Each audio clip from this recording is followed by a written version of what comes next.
When I first met Pam Walker, her church had a small closet in the church that had a few canned goods in it. She had a heart to do more, and today you're going to hear her story of how that small food closet turned into the multifaceted compassion ministry that she serves and leads in Bastrop, Louisiana.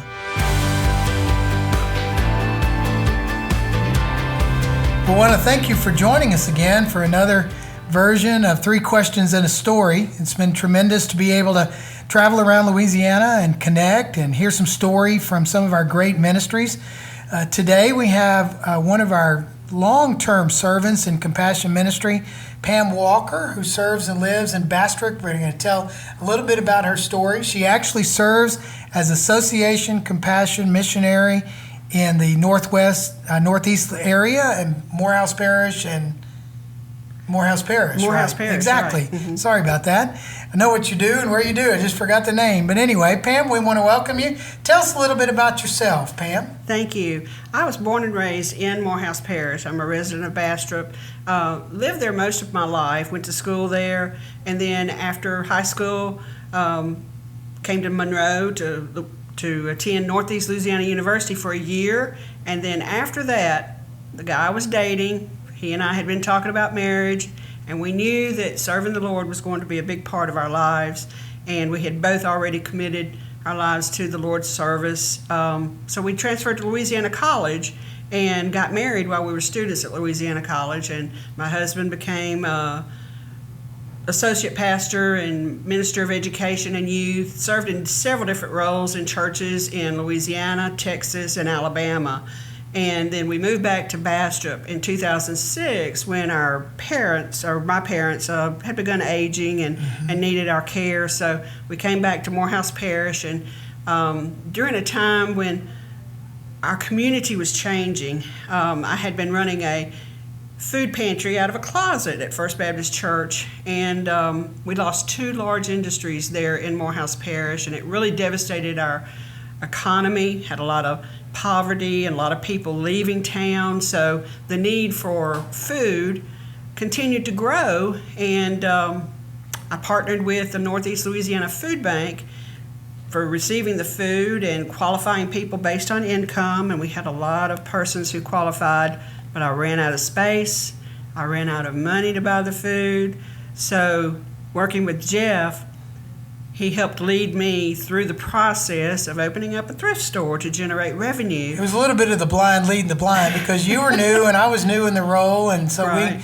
sort of figured it out together, but Right. opened your first retail space, and it Right. really did very well, almost surprisingly. It did. Opened up for 2 days a week in 2012, and now we have expanded and moved to a larger location, and we're open 5 days a week. We were open 6 days a week before the pandemic, but now we're open Monday through Friday, and are still just going and blowing strong, and are serving people food in every lots of Wednesday ways, in right? a lot of ways. So you make a little revenue from Right. from the thrift sale that turns into other ministries, like you mentioned food. Tell us a little bit about that, and then some of the other things you get to do out of the Care and Hope Center. We should have mentioned that earlier. Yeah, Care and Hope Ministry. We do qualify people based on income. It is the USDA sponsored program through the Northeast Louisiana Food Bank. It is available all over the United States. But people that are the neediest of the needy are the ones that qualify to come. We supply a very generous box of food once a month to each family.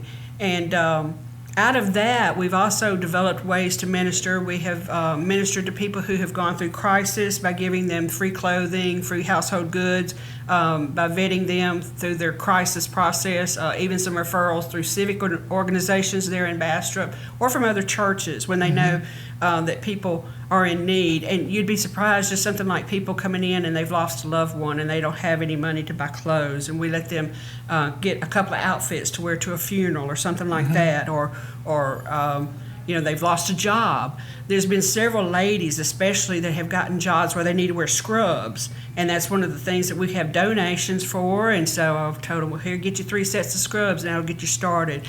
I've got one lady that she started working for the school board in the cafeteria, and she came to me, she said, Pam, I just don't have anything to wear. Right. And she still thanks me every time she comes into the thrift store for those scrubs that I gave her. So your thrift store is right there on the main street or main retail space in Bastrop, and it's clearly known by the community that this is a place to buy a secondhand pair of shoes, but also a place for ministry. I mean, it's clear that ministry flows out of that place in the times that I've been there.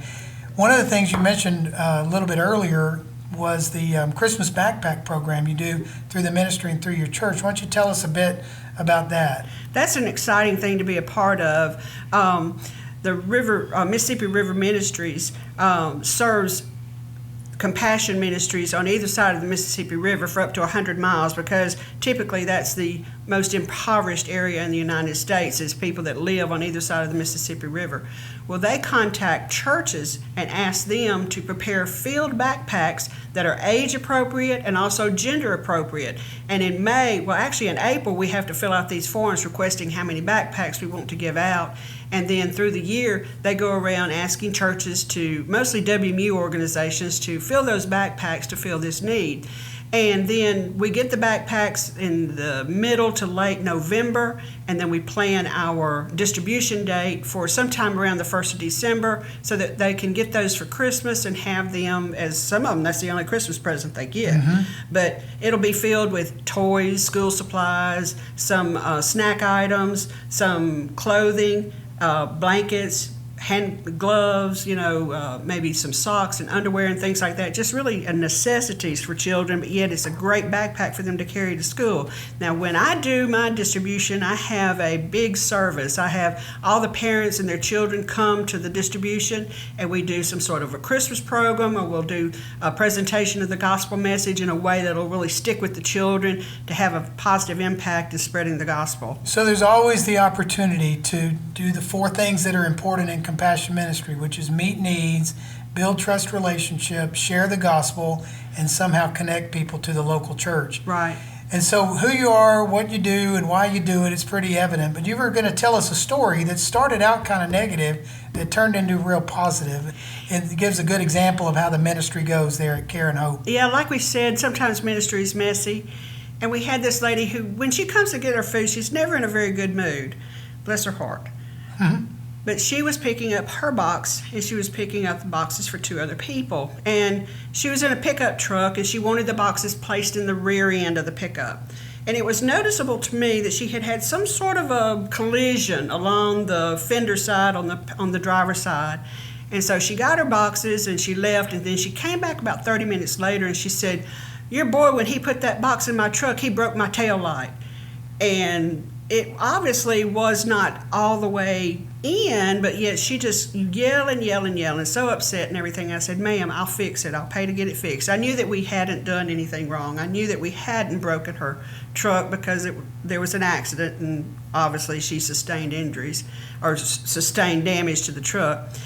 But I got her name and information and made sure that she knew where I was going to contact the body shop guy. And it was interesting, because the body shop guy was just a block away from where she lived. So I went to the body shop guy, and I talked to him, and I told him I wanted to repair this lady's truck, and I knew that it wasn't our fault, but I just felt like it was the right thing to do. And the body shop guy's sister had died just a couple of weeks prior to that, and I sang at his sister's funeral. So we got to talking about that, and what a nice lady she was, and her impact on our community, and he waxed a little reminiscent of those times with her, but then he was like, "I really hate it when people try to take advantage of you and everything, and you're doing such a good thing and all." And I said, "Yeah, but sometimes it's just the right thing to do. You just got to do what is the right thing to do." And I wrote him a letter thanking him for repairing it, and he only charged me cost. He didn't charge me the full amount, and he got an aftermarket price and put it back on the lady's truck and everything. And I wrote him a letter thanking him for, even in his body shop business, being gracious enough and willing to help us help those that need help. And it just gave me a real good sense of connection with him, to reconnect and to kind of show him what life is all about, Right. Is helping those that need help. So her inappropriate actions or behaviors put you in a conversation with a friend that needed some ministry and gave him an opportunity to hear from the Lord. And I think of that scripture, all things work together for good to those who love God and those who are called according to his purpose. And that was an example of that. Ministry's messy, but it's worthwhile as we care for people. Pam, we want to thank you for being with us today.